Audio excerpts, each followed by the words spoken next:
Seema Kaushik, welcome back to this channel. आज हम करेंगे फाइनेंशियल मैनेजमेंट का second lecture. Okay, financial management के अंदर हमने नॉर्मली पढ़ लिया था कि फाइनेंशियल मैनेजमेंट होता क्या है। आज हम करेंगे फाइनेंशियल फंक्शन। देखो, फाइनेंशियल फंक्शन स्टार्टिंग में आप एक बात समझो, हमने कल भी डिस्कस की थी कि जो फाइनेंशियल फंक्शन होता है और जो मैनेजमेंट फंक्शन होते हैं वो साथ साथ चलते हैं। मीनिंग मैनेजमेंट फंक्शन जैसे कि प्रोडक्शन फंक्शन हो गया, मार्केटिंग फंक्शन हो गया, वो क्या होते हैं, जो हमारा फाइनेंशियल फंक्शन होता है ना, उसके बिना वो पॉसिबल ही नहीं है।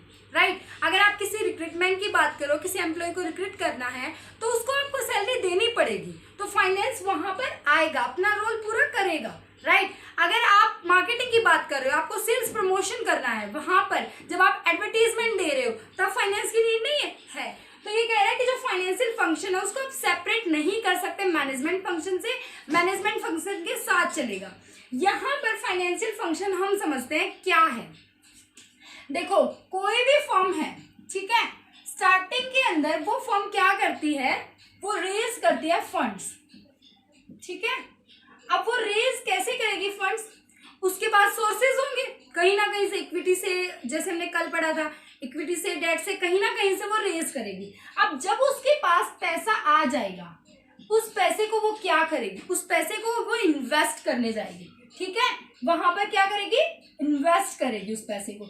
अब जब उसने इन्वेस्ट कर दिया, वहां से उसको कुछ ना कुछ रिटर्न मिलेगी, रिटर्न ऑन इन्वेस्टमेंट। अब उसको जिसने स्टार्टिंग में जहां से उसने फंड्स रेज किया था, जिन इन्वेस्टर्स ने शेयर्स खरीदे थे, जो रिटर्न आएगी उनमें से उनको डिविडेंड के रूप में डिस्ट्रीब्यूट करेगी।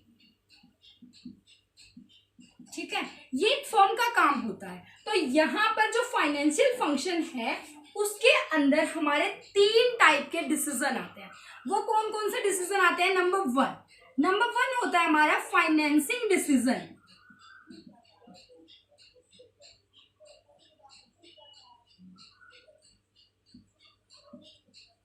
सेकेंड नंबर पर आता है हमारा इन्वेस्टमेंट डिसीजन। थर्ड नंबर पर आता है हमारा डिविडेंड डिसीजन। स्टार्टिंग में फाइनेंसिंग डिसीजन, एक एक को अच्छे से क्लियर करेंगे। पहले आप नाम याद रखो, जो हमारा फाइनेंसिंग डिसीजन होता है उसको हम बोलते हैं long term assets mix decision, और जो हमारा इन्वेस्टमेंट डिसीजन होता है उसको बोलते हैं लॉन्ग टर्म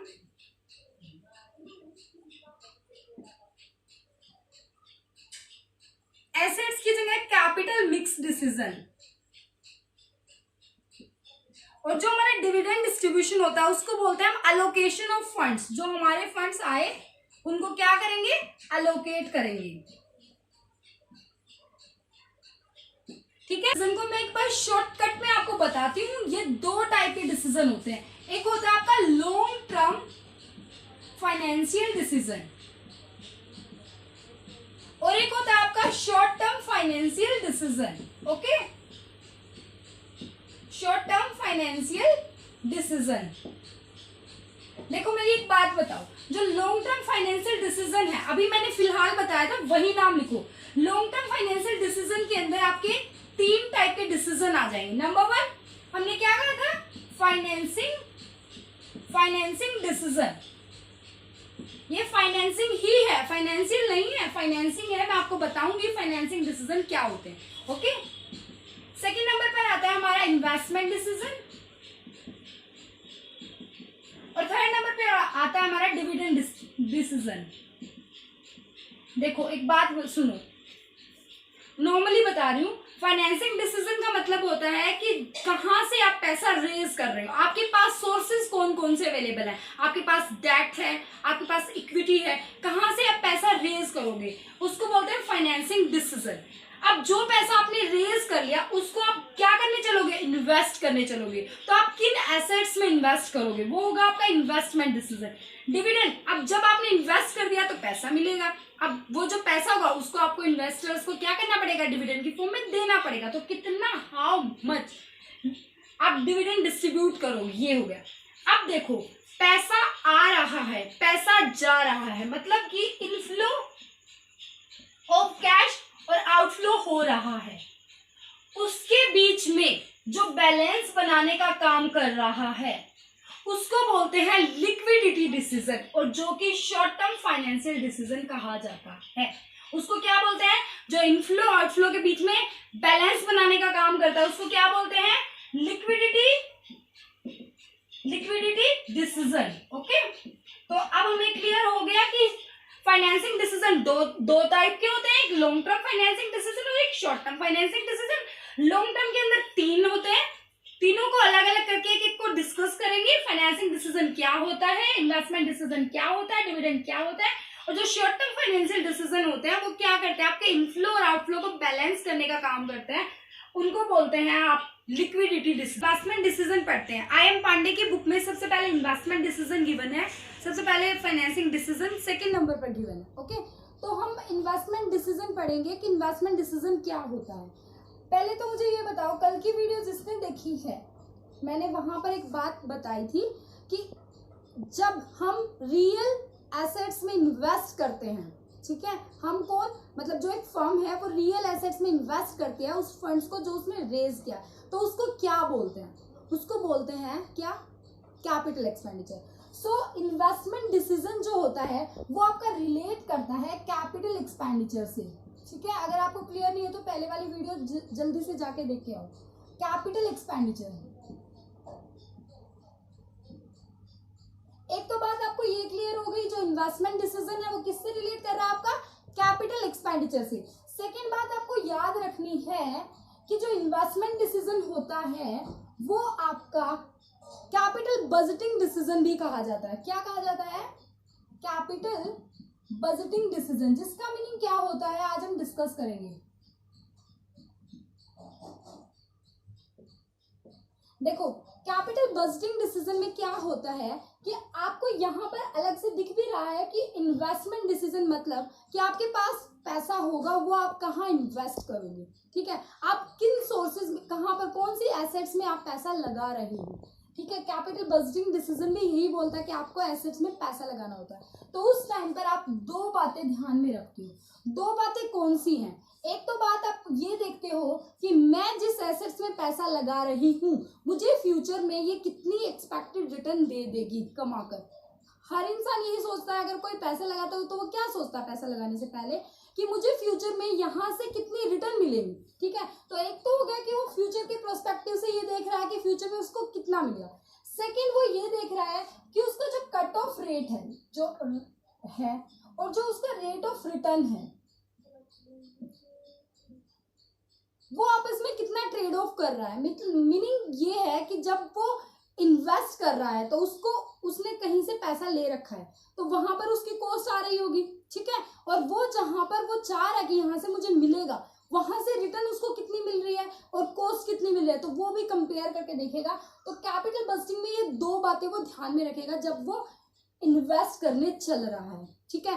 तो यहाँ पर आप याद रखना एक बात कि आप फ्यूचर के रिटर्न को एक्सपेक्ट नहीं कर सकते हो।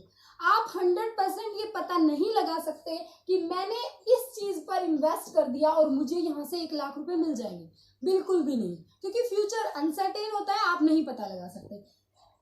इसीलिए हम कहते हैं कि जो इन्वेस्टमेंट डिसीजन होता है उसके अंदर आपका रिस्क इन्वॉल्व होता है, ठीक है, रिस्क इन्वॉल्व होता है। समझ रहे हो? इसका मीनिंग अब हम देखो, इन्वेस्टमेंट डिसीजन में एक बात इंपॉर्टेंट है जो याद रखनी है आपको, कि क्या पता क्वेश्चन आ जाए, ठीक है। इन्वेस्टमेंट डिसीजन के अंदर एक तो बात आपको ये याद रखनी है कि जो कैपिटल बजटिंग होता है वो इसके अंदर इन्वॉल्व होता है, और कैपिटल बजटिंग आपका इरिवर्सिबल इन नेचर है। याद रखना, बहुत इंपॉर्टेंट है, एनटीए यूजीसी नेट वालों ने दे रखा है 2 नंबर का क्वेश्चन।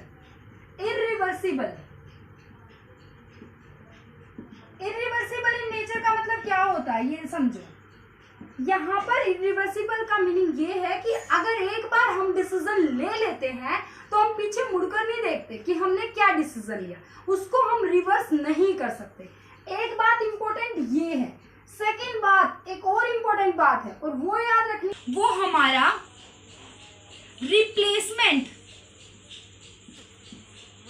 रिप्लेसमेंट डिसीजन होता है। ये बात याद रखना, अब हमारे ध्यान में पता है क्या होता है, जब हम क्वेश्चन को देखते हैं तो दिमाग में ये चल रहा होता है, क्वेश्चन में आया होगा कि जो कैपिटल बर्स्टिंग है वो रिप्लेसमेंट डिसीजन है, ठीक है, और हमारे दिमाग में आ रहा होगा नहीं हमने पढ़ा था इरिवर्सिबल इन नेचर है, ठीक है, और हम उसको क्रॉस कराएंगे।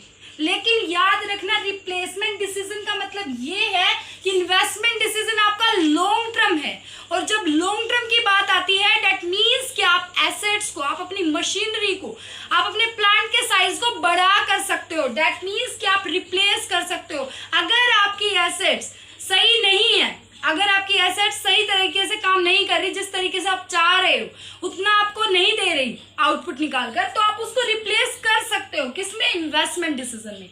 लेकिन इरिवर्सिबल का मतलब ये है कि अगर आपने पैसा लगा दिया तो आप मुड़कर नहीं देखते कि हमने कहाँ पैसा लगाया। समझ में आया इन्वेस्टमेंट डिसीजन। एक बात और याद रखना, इन्वेस्टमेंट डिसीजन के अंदर जो आपका कट ऑफ रेट होता है, जो आपका कट ऑफ रेट होता है, या फिर हम कह सकते हैं कि जो आपका रिक्वायर्ड रेट ऑफ रिटर्न होता है, वो आप एक्सपेक्ट करते हो, फ्यूचर से रिलेट हो रहा है वो आप एक्सपेक्ट करते हो, इसीलिए उसको अपॉर्चुनिटी कॉस्ट ऑफ कैपिटल बोला जाता है। क्या बोला जाता है? अपॉर्चुनिटी कॉस्ट ऑफ कैपिटल, जिसको आप आज फिलहाल नहीं कैलकुलेट कर सकते कि आप कितना रिटर्न कमाओगे, ठीक है। इसी वजह से जो फाइनेंशियल मैनेजर होता है उसको इन्वेस्टमेंट डिसीजन लेते वक्त थोड़ा सा ध्यान रखना होता है और इन सारी बातों को एक बार एनालिसिस करना होता है। क्लियर?